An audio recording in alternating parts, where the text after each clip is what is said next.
Hi, everybody. My name's Louie, and I'm from Blue Gypsy Homestead.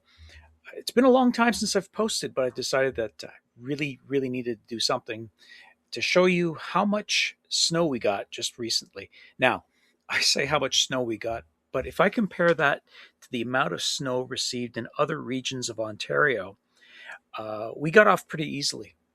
I think we may have had 20 centimeters of snow at one point. 20 centimeters, what does that work out to? That's about 8 inches deep. And it was a lot of snow compared to what we've been getting recently. And so this video, all it's going to do is going to show you what we went through, what I went through to blow the snow, clear the snow away from the driveway. You'll notice that the driveway is extremely long, and so I'm very happy to have this snowblower. Now, one of the things that uh, I guess that's unique about, well, not really unique, but important when it comes to this particular machine is that it operates with a system of what they call shear pins. A shear pin is a pin that is in place and it is designed to break under less stress than, say, the gears.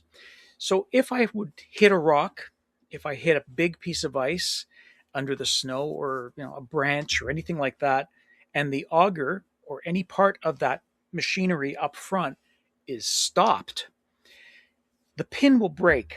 And what that does is it saves the gears from being stripped, because if the augers or any of the machinery up front is stopped, uh, the gears do not.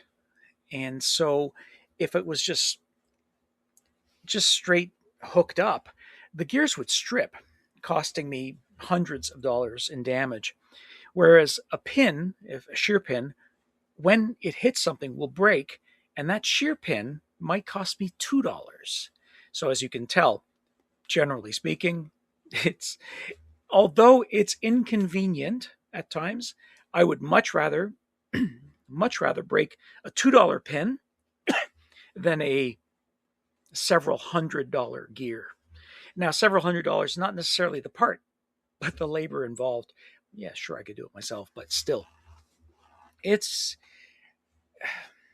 it's one of those things that you'll notice is really important. Now, one of the other things is that if there's a lot of snow, no snowblowers, well, no small snowblower is going to be able to go through all of that snow all at once. So it's important to do it in two passes, and that's what you'll see. I'll have gone through it, having lifted up the snowblower, giving clearance of about maybe 3 inches, whatever that works out to in centimeters. I don't even know anymore.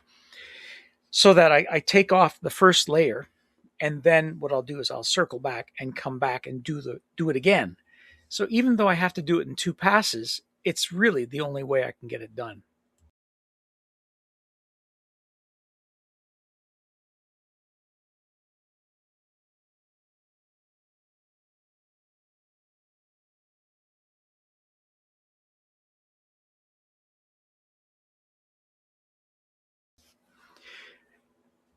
While I realize that a lot of this video is not exactly, how shall I say, exciting, it gives you an idea of what we're faced out here in the country. And it'll also give you an idea of how long my driveway is. So the driveway is approximately 500 feet long.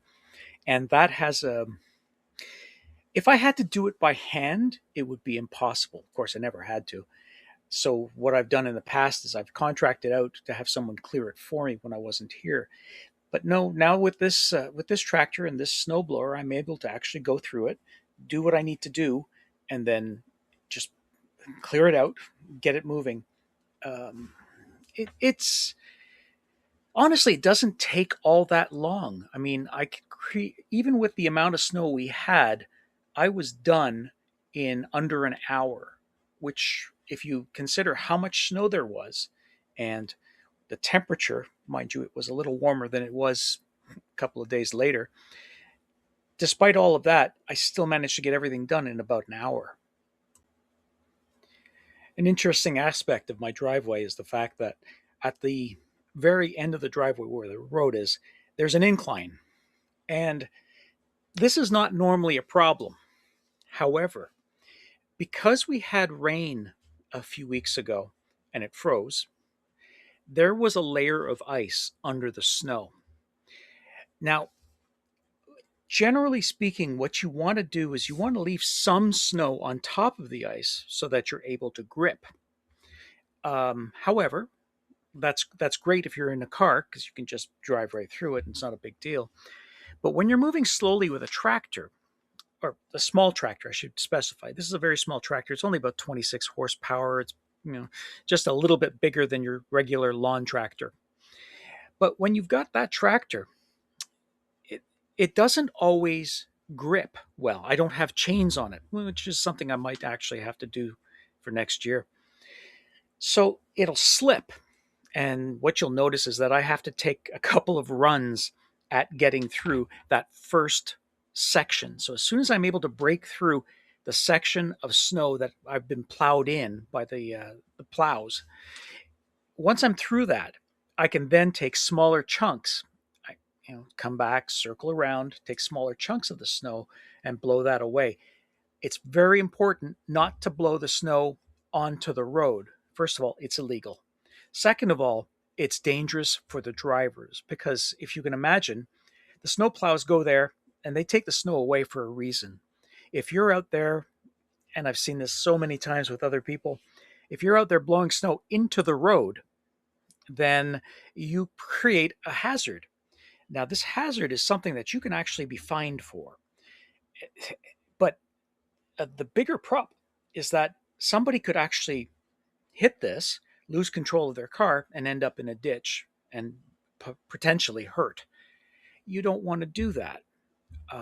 So it's important not to blow the snow into the road. And if you do happen to do it, because let's face it, you have no control over the wind, and sometimes the wind will blow the snow into the road.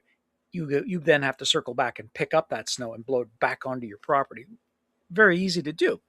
It's important that you do it. So I break through the end of the driveway, break through that mound of snow, which by the way is heavier than the snow that I've been blowing the whole time.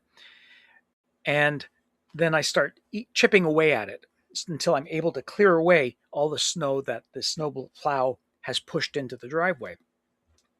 Once that's done, then I can circle back and continue clearing the driveway. Generally speaking, my car is able to get through snow up to about 10, maybe 15 centimeters of snow, no problem. It will not get through the snow that is plowed in because it's heavier, and sometimes it's wet and it's frozen at times.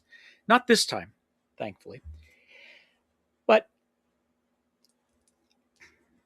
if the snow is wet and heavy, um, it would be like hitting a wall with the car. That's why it's important to clear that away first. So my approach is, generally speaking, clear one line down, clear the end of the driveway, then come back and clear another line so that I can at least get the car out of the driveway if I have to. So if something goes wrong, I break a pin, I have to change it, the machine breaks down, any one of those things. If I've got that one, or rather two passes done, I can drive through no problem. And then I can go to the store, pick up whatever I need, or if I have to, worst case, call in the repair people. They can come and they can float the tractor. Float means basically put the tractor up on the back of a truck and pull it and tow it to the repair shop. If that has to happen, at least they can get in and out. So that's why it's important for me to clear that entrance area.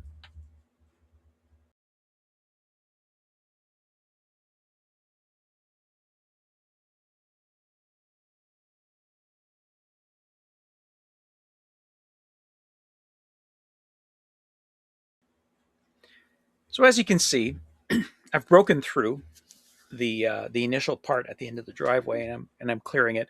I've started back to do the second line so that I can get my car out if I have to.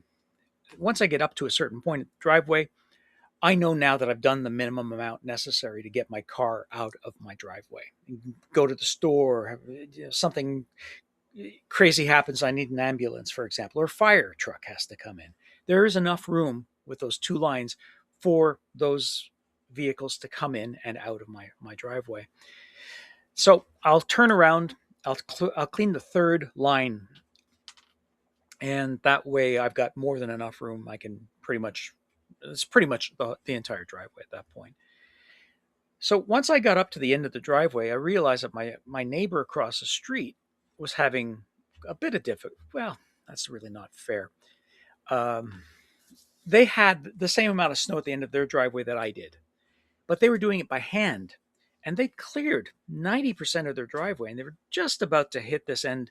And I thought, well, listen, I've got the machine. I've done the minimum I need to. I went over and I cleared out the end of his driveway.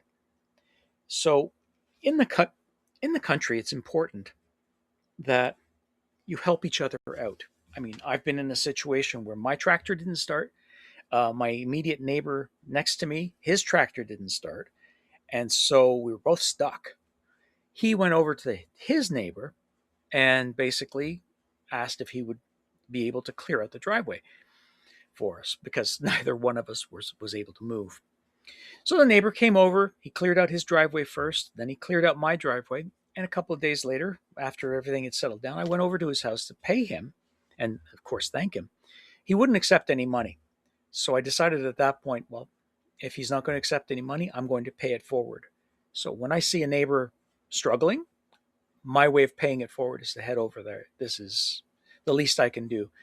It's my way of thanking him for doing what he did and saving me a lot of work.